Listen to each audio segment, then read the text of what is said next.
الحمد للہ وکفا وسلام علی عبادہ الذین اصطفیٰ اما بعد فاعوذ باللہ من الشیطان الرجیم بسم اللہ الرحمن الرحیم۔ ہمارا آج کا سبق سورہ آل عمران کی رکوع نمبر 11 کے بارے میں ہے، جو کہ چوتھے پارے کا دوسرا رکوع ہے۔ یہاں پر اللہ رب العزت ارشاد فرماتے ہیں، یا ایھا الذین آمنوا، اے ایمان والو، اتقوا اللہ، ڈرتے رہو اللہ تعالیٰ سے، حق تقاتہ، ڈرو اللہ سے جیسے اللہ سے ڈرنے کا حق ہے، ولا تموتن، اور تم نہ ہرگز نہ مرنا، الا مگر اس حال میں وانتم مسلمون، کہ تم مسلمان ہو، واعتصموا، اور مضبوطی سے پکڑ لو، بحبل اللہ، اللہ کی رسی کو، جمیعاً اکٹھے، ولا تفرقوا، اور فرقوں میں مت پڑو، متفرق نہ ہو، واذکروا، یاد کرو، نعمت اللہ کی نعمتوں کو، علیکم، جو اللہ نے تمہارے اوپر انعام کیا، اذ کنتم، جب تم تھے، اعداء، دشمن، فالف بین قلوبکم، پھر اللہ تعالیٰ نے تمہارے دلوں میں محبت ڈالی، فاصبحتم، پھر تم نے صبح کی اس حال میں، بنعمتہ، اللہ کی نعمت کی وجہ سے، اخوانا، کہ تم بھائی بھائی ہو گئے،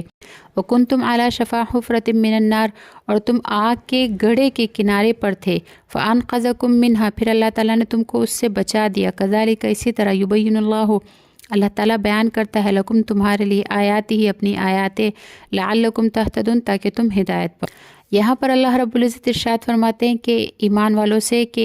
اتقوا اللہ حق تقاتہ، کہ اے ایمان والو، اللہ سے ایسے ہی ڈرو جیسے کہ اللہ تعالیٰ سے ڈرنے کا حق ہے۔ حق تقاتہ کا مطلب یہ ہے کہ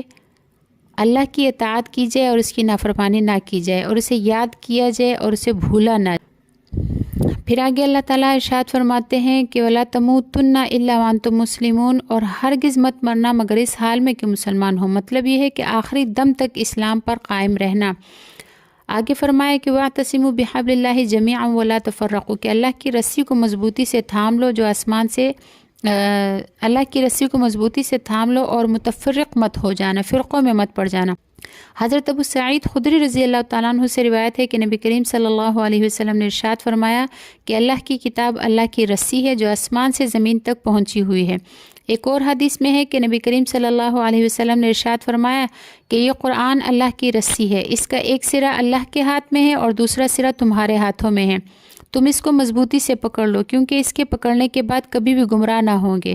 ایک اور حدیث میں ہے کہ نبی کریم صلی اللہ علیہ وسلم نے ارشاد فرمایا کہ میں تمہارے اندر اللہ کی کتاب چھوڑ رہا ہوں، وہ اللہ کی رسی ہے، جس نے اس کا اتباع کیا وہ ہدایت پر ہوگا، اور جس نے اس کو چھوڑ دیا وہ گمراہی پر ہوگا۔ ان روایت سے جہاں قرآن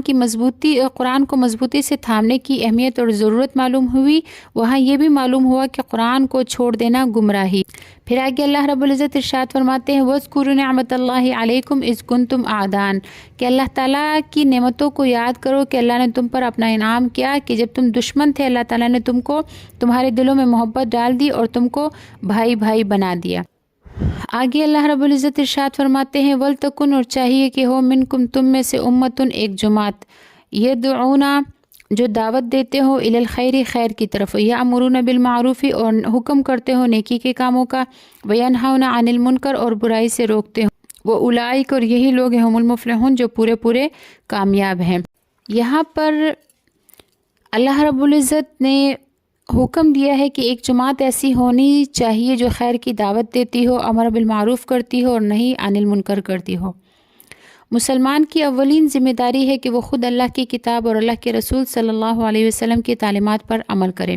نیکیاں کرتا رہے، گناہوں سے بچتا رہے، اور دوسری ذمہ داری یہ ہے کہ دوسروں کو خیر کی دعوت دیتا رہے اور برائیوں سے روکتا رہے۔ خود نیک بن جانا اسلامی معاشرہ باقی رکھنے کے لیے کافی نہیں ہے، دوسروں کو بھی خیر کی دعوت دیتے رہیں اور نیکیوں کا حکم کرتے رہیں اور برائیوں سے روکیں، تب اسلامی معاشرہ باقی رہے گا۔ چونکہ انسان کے اندر بہیمیت کے جذبات بھی ہیں اور اس کے پیچھے شیطان بھی لگا ہوا ہے، اس لیے بہت سے لوگ فرائض اور واجبات چھوڑ بیٹھتے ہیں اور گناہوں میں مبتلا ہو جاتے ہیں۔ ایسے لوگوں کو صحیح راہ پر باقی رکھنے کے لیے امر بالمعروف اور نہی عن المنکر کی ضرورت ہے، اور احادیث میں بھی اس کی بہت زیادہ اہمیت اور ضرورت بتائی گئی ہے۔ صحیح مسلم میں ہے کہ نبی کریم صلی اللہ علیہ وسلم نے ارشاد فرمایا کہ جو تم میں سے جو کوئی شخص بھی کوئی برائی دیکھے تو اس کو اپنے ہاتھ سے بدل دے، یعنی برائی کرنے والوں کو اپنے زور کی طاقت سے روک دے۔ اگر طاقت رکھتا ہو تو اپنے طاقت سے اس کو روک دے، اگر اس کی طاقت نہ ہو تو زبان سے بدل دے، یعنی زبان سے اس کو زبانی کلام میں اس کو گناہ کرنے سے روک دے۔ اگر اس کی طاقت نہ ہو تو دل سے برا جانے، اور یہ صرف دل سے برا جان کر خاموش رہ جانا اور ہاتھ یا زبان سے منع نہ کرنا، یہ ایمان کا سب سے کمزور درجہ ہے۔ معلوم ہوا کہ ہر شخص نیکیوں کا حکم کرنے اور برائیوں سے روکنے کا مامور ہے، یعنی ہر شخص کو اس کا حکم ہوا ہے کہ وہ نیکیوں کا حکم کرے اور برائیوں سے منع کرے۔ اپنے گھر کے بڑے، اداروں کے بڑے، کمپنیوں اور فرموں کے ذمہ داروں، حکومت کے عہدیدار بقدر اپنی قوت اور طاقت کے اس فریضے کو انجام دے۔ گھر کے لوگ اپنی اولاد کو اور نوکروں کو نیکیوں کی دعوت دینے اور برائیوں سے روکنے میں پوری قوت استعمال کر سکتے ہیں، لیکن افسوس فرائض اور واجبات کا انہیں حکم نہیں دیتے اور گناہوں سے انہیں نہیں روکتے۔ حضرت جریر بن عبداللہ رضی اللہ تعالیٰ عنہ نے بیان فرمایا کہ میں نے نبی کریم صلی اللہ علیہ وسلم سے سنا ہے کہ جس قوم میں کوئی ایک شخص گناہ کرتا ہے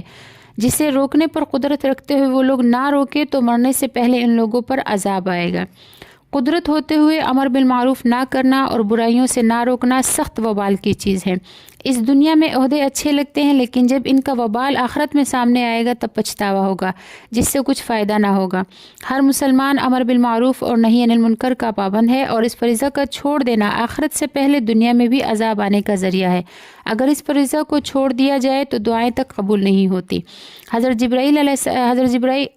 جابر رضی اللہ تعالیٰ عنہ سے روایت ہے کہ نبی کریم صلی اللہ علیہ وسلم نے ارشاد فرمایا کہ اللہ تعالیٰ نے حضرت جبرائیل علیہ السلام کو حکم دیا کہ فلاں فلاں بستی کا تختہ اس کے رہنے والوں کے ساتھ الٹ دو۔ حضرت جبرائیل علیہ السلام نے عرض کیا کہ پروردگار، ان میں آپ کا فلاں فلاں بندہ بھی ہے جس نے پلک جھپکنے کے بقدر بھی آپ کی نافرمانی نہیں کی، کیا اسے بھی عذاب میں شریک کر لیا جائے؟ تو اللہ تعالیٰ کا ارشاد ہوا کہ اس بستی کو اس شخص پر اور باقی رہنے والوں پر الٹ دو، کیونکہ اس کے چہرے پر میرے احکام کے بارے میں کسی بھی وقت شکن نہیں پڑی۔ حضرت حذیفہ رضی اللہ تعالیٰ عنہ سے روایت ہے کہ نبی اکرم صلی اللہ علیہ وسلم نے ارشاد فرمایا کہ قسم اس ذات کی جس کے قبضہ میں میری جان ہے، تم ضرور عمل بالمعروف کرو اور نہی عن المنکر کرو، ورنہ قریب ہے کہ اللہ تمہارے اوپر اپنے پاس سے عذاب بھیج دے گا، پھر تم اس سے دعا کرو گے تو وہ دعا قبول نہ فرمائے گا۔ معلوم ہوا کہ بھلائیوں کا حکم دینا اور برائیوں سے روکنا ایسا اہم اور ضروری کام ہے کہ اس کے نہ ہونے سے نیکیاں کرنے والے بھی عذاب کی لپیٹ میں آ سکتے ہیں، اور جب عذاب آئے گا تو جو دعائیں کی جائیں گی تو وہ دعائیں بھی قبول نہ ہوں گی۔